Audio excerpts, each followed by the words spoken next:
नमस्कार दोस्तों, मैं राजकुमार मौर्य प्रखर इंडिया यूट्यूब मंच पे आपका स्वागत है। बड़ी खबर आ चुकी है मंगेश यादव एनकाउंटर मामले को लेकर। पिछले दिनों मंगेश यादव का एनकाउंटर कर दिया जाता है और इस एनकाउंटर पर सबसे पहले सवाल उठाते हैं समाजवादी पार्टी के मुखिया अखिलेश यादव।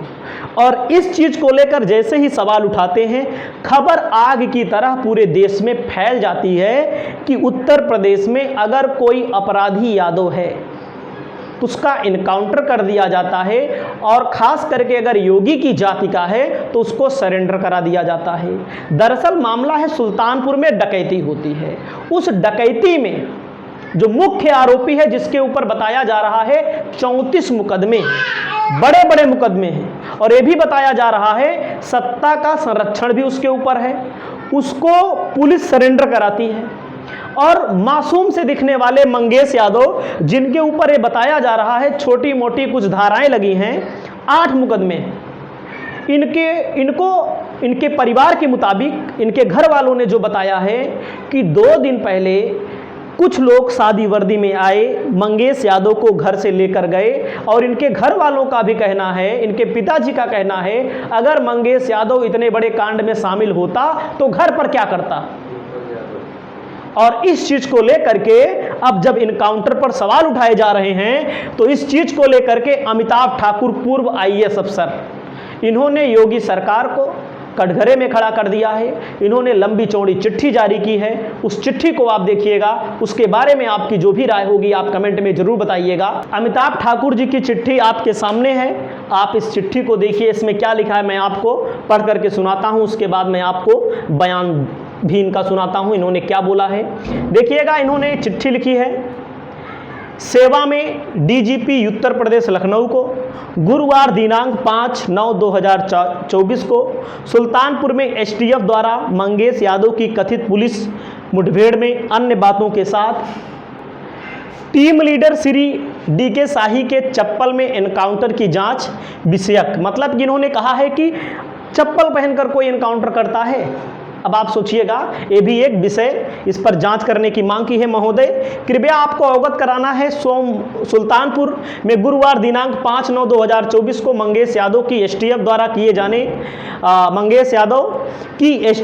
किए गए कथित एनकाउंटर के संबंध में उनके पिता श्री राकेश यादव, परिवार के अन्य लोगों द्वारा प्रस्तुत तथ्यों के आधार पर मैंने इस मामले को एनएचआरसी में कल दिनांक 7/9/2024 को शिकायत भेजी है, जो शिकायत संख्या इसमें दी गई है पर दर्ज है। इसी बीच इस कथित एनकाउंटर के टीम लीडर डीके शाही एनकाउंटर के समय एक कथित तस्वीर सामने आई है जो इस पत्र के साथ संलग्न है। इन्होंने वो चप्पल वाला मामला भी और उस तस्वीर को भी संलग्न किया है और इन्होंने कहा है इस तस्वीर में श्री शाही एक स्लीपर नुमा चप्पल में दिख रहे हैं। चप्पल की बनावट ऐसी है जिसे देखकर यह आसानी से समझा जा सकता है इस चप्पल में भाग दौड़ करना, पीछा करना आदि पूरी तरह से असंभव है, क्योंकि जो चप्पल श्री शाही पहने हुए हैं उसे पहनकर कोई हल्के से भी नहीं दौड़ सकता।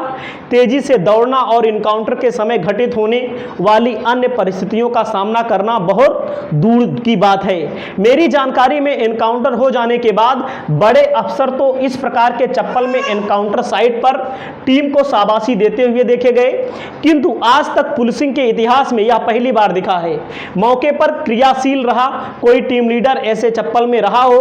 पुलिस का कोई भी व्यक्ति इस तरह के चप्पल में इस तरह के कथित खतरनाक एनकाउंटर में जाने की सोच नहीं सकता और इन कारणों को देखते हुए इन्होंने पुलिस की विश्वसनीयता पर, एनकाउंटर पर बहुत ही बड़ा सवाल खड़ा किया है। और इन्होंने कहा है एनकाउंटर के असली या फर्जी होने के संबंध में अन्य तमाम एजेंसी तथा जांच आयोग अपनी ओर से जांच तथा कार्यवाही करेंगे, किंतु प्रदेश के पुलिस प्रमुख रूप से आपसे अनुरोध है, कृपया संबंधित अधिकारी से यह स्पष्टीकरण अवश्य लें कि आखिर वे इतने गंभीर कार्य को करते समय चप्पल में क्यों थे।